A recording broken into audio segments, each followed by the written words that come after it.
কোনো রাজনৈতিক দল ভুল করে যেন নির্বাচনের কথা না বললেন সার্জিস আলম।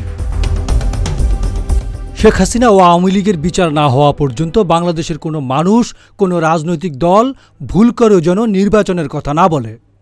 ৪ মার্চ সকাল ১০টায় রাজধানী রায়েরবাজার বধ্যভূমিতে ২৪-এর অভ্যুত্থানের শহীদের কবর জিয়ারত ও দোয়া মোনাজাত শেষে এ মন্তব্য করেন নতুন রাজনৈতিক দল জাতীয় নাগরিক পার্টির উত্তরাঞ্চলের মুখ্য সংগঠক সার্জিস আলম।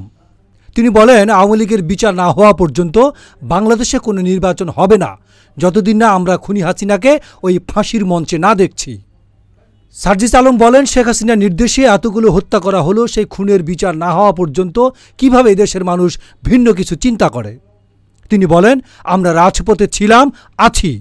আমার যে ভাইরা রাজপথে জীবন দিয়েছে, আমাদের যে মায়েদের চোখ দিয়ে এখনও কান্না ঝরছে, পানি পড়ছে, আমরা যেন মরার আগে অন্তত খুনি হাসিনার বিচারটা দেখে মরতে পারি। বৈষম্য বিরোধী ছাত্র আন্দোলনের এই নেতা আরও বলেন, আমরা শুধু আপনাদের কাছে একটি অনুরোধ করতে পারি, আমরা আমাদের জায়গা থেকে মায়েদের পাশে সর্বোচ্চ দিয়ে চেষ্টা করব। এ সময় জাতীয় নাগরিক পার্টির আহ্বায়ক মোহাম্মদ নাহিদ ইসলাম ও সদস্য সচিব আখতার হোসেন সহ অন্যান্য কেন্দ্রীয় নেতারা উপস্থিত ছিলেন।